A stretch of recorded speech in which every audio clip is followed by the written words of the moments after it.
next on HLN.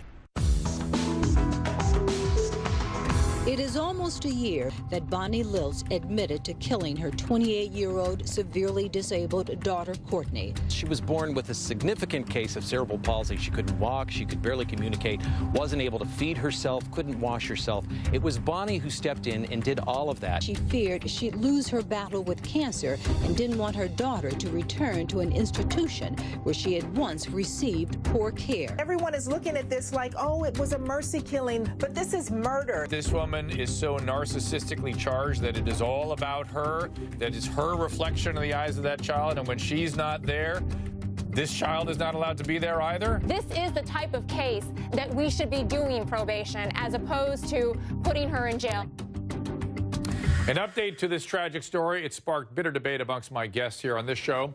Bonnie Lilts was sentenced today to 4 years in prison, followed by 2 years probation. More bad behavior tonight. This so-called mercy mom, mercy-killing mom. Is she the one that's behaving badly or the judge who sentenced her? Back with Jenna, Mark, and Yodit.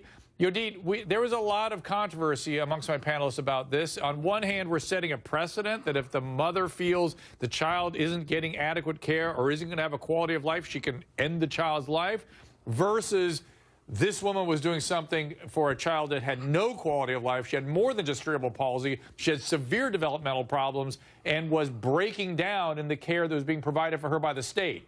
Who's right, who's wrong?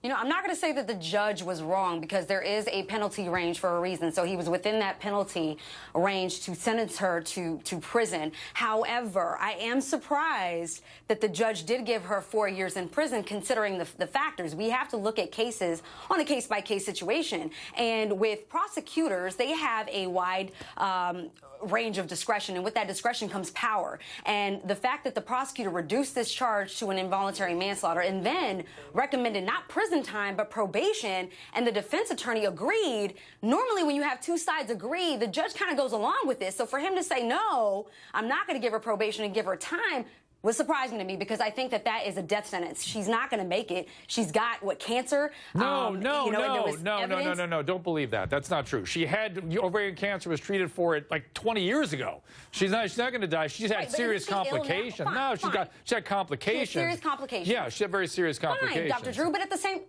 Right, but at the same time, when there were punishment evidence that was being put on, you had several people come forward and say, you know what? She's always loved this child. She has created a nurturing environment for her. She has, for sure, and I wanted to read you the suicide note, but for some reason I don't have it. Mark, are you surprised by this judge's sentence?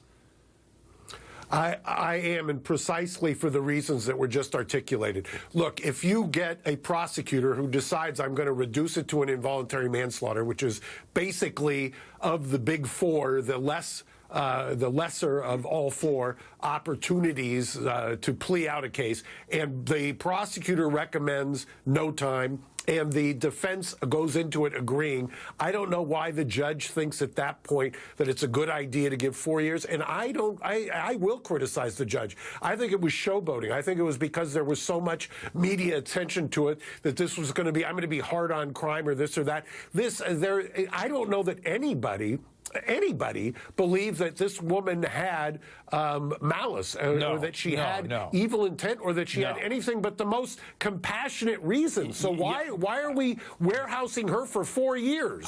Mark, I agree with you. However, Jenna, back me up on this. The idea that my assessment as the parent could be my narcissistic needs being overriding the child's autonomy. I was just actually going to say, and you might disagree with me here, but I actually think she's quite dangerous and remains quite dangerous. Because is it possible that she adopted a child because the narcissistic need is so great that she needs to have an extension of herself in the world? She needs to save her and to save the child, save, and it's about her. Who says she wouldn't do something again like that? All right, well, I agree with Mark, bottom line. I think that we don't need to warehouse somebody for 4 years. She did not have overt malice, even though she may have not have been clear in her attention. Thank you all for watching. Thank you, panel. We'll see you next time. Nancy Grace, up next.